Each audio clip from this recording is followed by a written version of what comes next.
उर्मिला माधोपुर गांव में रहती थी। उसके पास पारो नाम की एक पालतू गाय थी।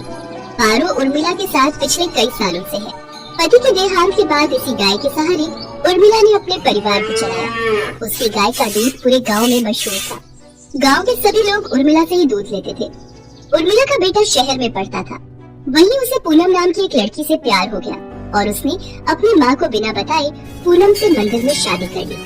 आज वो गांव वापस आने वाला था। उर्मिला बहन, 2 किलो कर देना दूध। 1.5 किलो मुझे भी देना। क्या बात है उर्मिला बहन, आज तो तुम बड़ी खुश दिखाई दे रही हो। बात ही खुशी की है सरोज बहन, आज मेरा बेटा गांव वापस आ रहा है। बस जल्दी जल्दी काम निपटा कर उसी के लिए बढ़िया बढ़िया पकवान बनाऊंगी।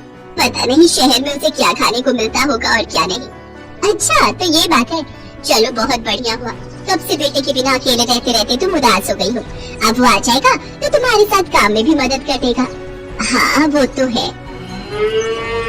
अरे आ रही हूँ पारो, तू क्यों आवाज लगा रही है? मैं जानती हूँ तू भी सूरज का नाम सुनकर बहुत खुश हो रही है। रुक, मैं अभी तुझे चारा डालती हूँ, फिर तो सूरज ही तुझे खिलाएगा। उर्मिला की गाय पारो अपनी आवाज में उससे बातें कर रही थी, मानो वो भी सूरज के आने की खुशी मना रही हो। शाम के समय सूरज आ जाता है, पर अपने बेटे के साथ बहू को देखकर उर्मिला को बहुत बुरा लगता है।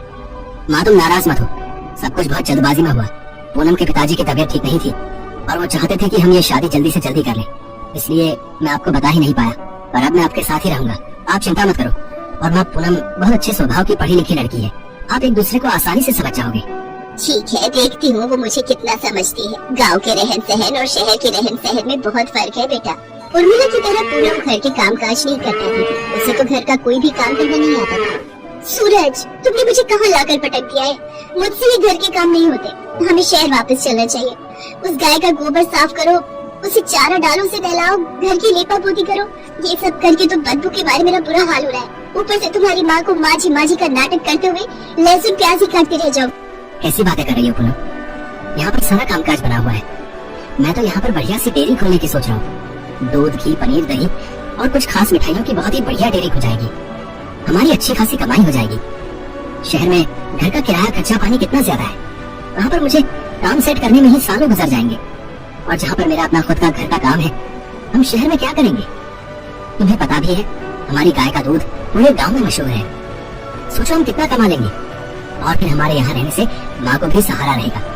वो बेचारी अकेले काम नहीं संभाल पाती है। अच्छा तुम काम करो, मैं थोड़ी देर बाजार होकर आता हूँ। क्या तो सूरज ठीक ही रहे? शहर में काम करने के लिए पैसों की भी जरूरत होगी। यहाँ पर तो अपना मकान, अपना काम है और फिर हमें तो पैसे कमाने से मतलब है। कुछ सालों में अच्छे पैसे कमा लिए तो बाद में शहर जाकर बस जाएंगे। पर मुझे किसी भी तरह से सासू माँ से अलग होना है ताकि उस गाय पर मेरा कब्जा हो जाए। पता नहीं माँ जी तो बहुत चालाक है, कितने पैसे अपने अंदर करके बैठी होंगी।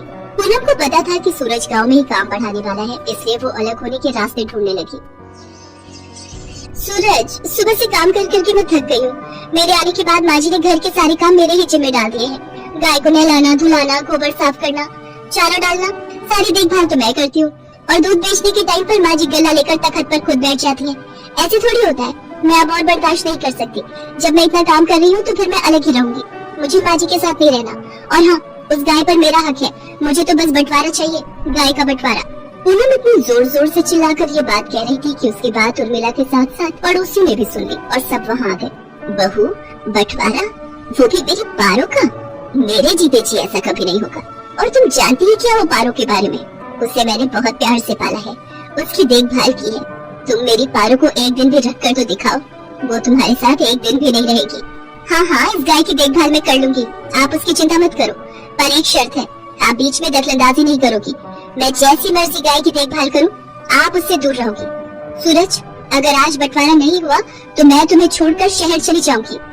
माँ, अगर पूनम चाहती है तो आप उसे गाय दे क्यों नहीं देती? उसे एक बार कोशिश करने तो दो। कहीं ऐसा ना हो आप दोनों के झगड़े में मेरी शादीशुदा जिंदगी खराब हो जाए। सूरज बेटा, एक माँ कभी नहीं चाहती कि उसके बच्चों का घर खराब हो। अगर बहू की यही इच्छा है तो आज से मैं अपनी पारो बहू के हवाले करती हूँ। उर्मिला बहन, इतने सालों से हम देख रहे हैं पारो को तुमने बहुत लाड प्यार से पाला है। कहीं ऐसा ना हो बंटवारे के चक्कर में एक निर्दोष जानवर परेशान हो जाए। सब गांव वाले भी क्या समझाते? पूनम तो बंटवारे की जिद पर अड़ गई थी और ऐसा ही हुआ। गाय अब पूरी तरह से पूनम के हवाले थी। सूरज गांव में डेयरी खोलने की व्यवस्था के काम से शहर चला जाता है। पूनम तो आलसी थी। उसने गाय के प्रति लापरवाही दिखाना शुरू कर दिया। वो सुबह उठकर ना तो गाय का गोबर साफ करती थी, न उसे नहलाती धुलाती थी और ना ही उसे समय पर चारा देती थी। इसी कारण गाय के आसपास बदबू फैलने लगी और मक्खियाँ, मच्छर, कीड़े मकोड़े आने लगे।